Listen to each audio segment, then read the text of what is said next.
setting up the bike for actually gasoline, petrol. I will try to run that for a while and to see the footprint of the map, as it is easier to see what the engine wants. Methanol and E85 has such a broad window, tuning window, so actually the engine doesn't tell me clear signals as I'm tuning by my ear very much. So I need to listen to it very, need to listen to it anyway, to see how it sounds and responsiveness and everything. And I also received some parts for the Piaggio Twin, but I haven't got the CVT yet, so I can't finish that one. I got some pistons and some weights for the CVT and upper small end bearings for some winter overhaul. So I'll maybe cut that into the video here or later, I don't know. But now I'll try to set this one up for making a small easy dyno pull. I need to mount the cooling system, the fans need to blow through the radiator, especially now when going on petrol, because it develops more heat. I have also, when I have setting it up for petrol, I have restricted the stingers a little bit more, because methanol and E85 needs bigger stingers, and the methanol of course bigger than E85. So I need to check things a little bit softly to see where I'm at. So I'll let the camera run while I'm setting it up. I have started it. I got a little video I can cut in, like now.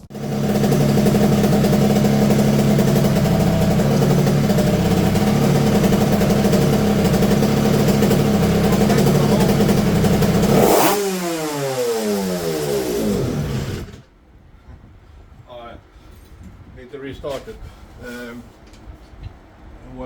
What am I up to? What am I up to now? I tried to map it on E85 and it was not responding. So I figured I'd need to map it on ordinary petrol first to get the fingerprint, so to speak, where the fuel demand is, because petrol is showing the signs of lean and rich much better than alcohol fuel. And it seems like it starts to behave quite good. I'll start it again and you'll hear it.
Yes, I'll set up the bike a little bit more to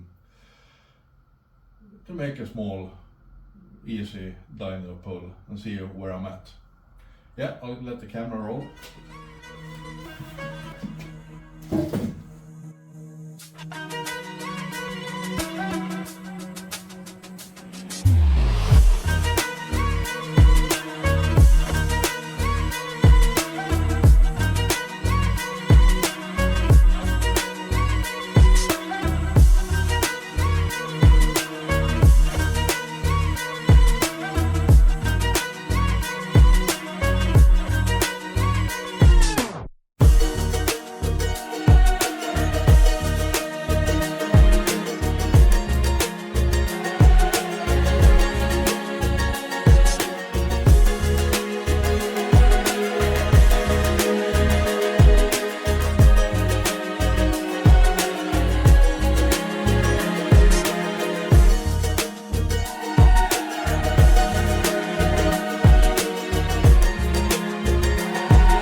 as you heard, no, my dog wants to get in. No, yeah, come on in then. Come on there. Come. Oh, this is one of my dogs. Yes. I closed the door.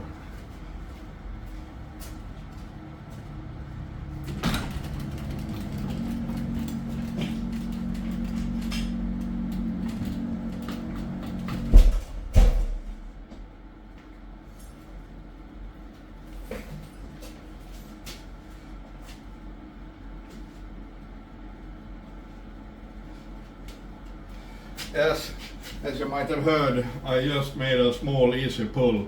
It was full throttle though, and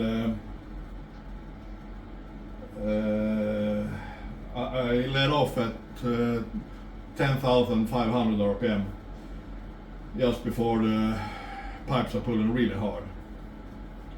And I'll show you. There were some positive results actually. I'm very pleased with this, as it actually was on petrol. And first of 64.3, curve is heading quite steeply upwards, and then I let off at, you can see, 10,600. And it should pull now up against 12,000 RPM, and we can dream a little bit. Let's go like this. We got 70 right here, and we got 12,000 RPM over here. And it should pull up against in this region, and 70 horses. Follow this and curve it off. Maybe 72, 73, if we're lucky, a little bit more. Yes, I'm quite pleased with that. So I'll pause here and check some data in the. I'll check some. We can check it together. Check some exhaust temperature. That one's wrong. This one. Earlier, when running on E85, I needed to push the engine hard to reach these levels. I reached, at the end of the pull, I reached 348 degrees, and letting off it rises because the air stops flowing through the pipe. And I need to push it hard against the brake in the dyno to reach above 300 degrees. I always about 260, 270, not pushing it. So petrol is burning hotter, yes. And we got the power. Where is it? Right there, 64.3, and then letting off at, yeah, quite promising. So I dynoed actually quite impressive results for just the first test without having any mapping done on with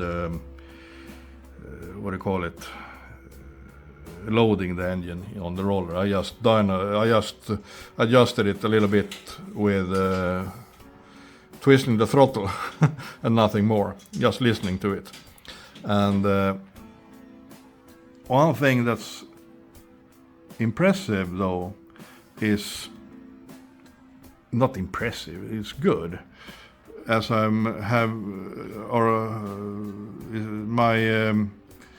let's see, I'm taking exhaust pressure on the line on the both pipes. You can see a T, and this I'm using this as a plenum. I got a restrictor inside here to even out the pulses a little bit, and into the max ECU. This acts like at the map sensor. It acts like when building pressure and heat in the pipes, I can compensate fuel in the map by that. And this is the same compensation levels as I used when when I ran it on E85. I haven't touched this. I only touched the base fuel map. But the interesting part, it is not the RPM, because I have been free revving it. this 115 kph. This is just between 0.1 and 0.2 bars of exhaust back pressure. See, you can see better. My engine max this, and I haven't learned really how to look at the logger. This is the logger, and it records all the time now, so I don't know how to stop it. Maybe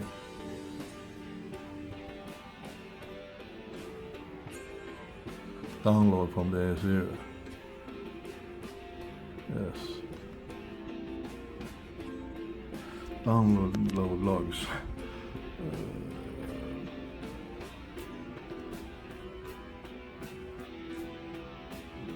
This should be the latest one. I'll download that. Download selected.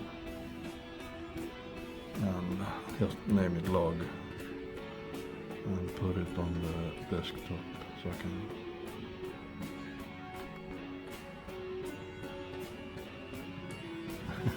This is a long log with no information, because I got a phone call and talked to a friend while then the logging was still recording. I'll pause. Yes, I opened the log, and I need to learn how to look at this, because I select values as yeah, this is a big one. However, I can put that down, minimize, and oops, this is the maximum kph during the pull, and I might have reached this when free revving it some after the pull. It's you can hear it in the video. I got RPM limit at 13,000, but it may have over revved it a little bit because it is very responsive. Yeah, I'll stop recording now and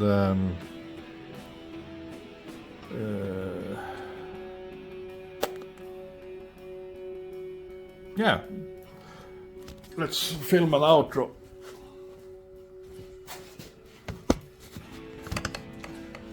Ramble a little bit. I'll ramble around a little bit. Tomorrow I'll probably try some more pulls, adjusting fuel ignition a little bit after reading the log, and reading the exhaust temp a little bit, so I can make a full pull all the way to 13,000. I just let off at 10,500 now and reach 64 horses. So, and tomorrow I'll maybe start refurbishing Manuel's Piaggio twin, but I'm still missing some parts for it. That's about that I have for this week. So we'll maybe I'll post a video tomorrow, or otherwise have a nice one.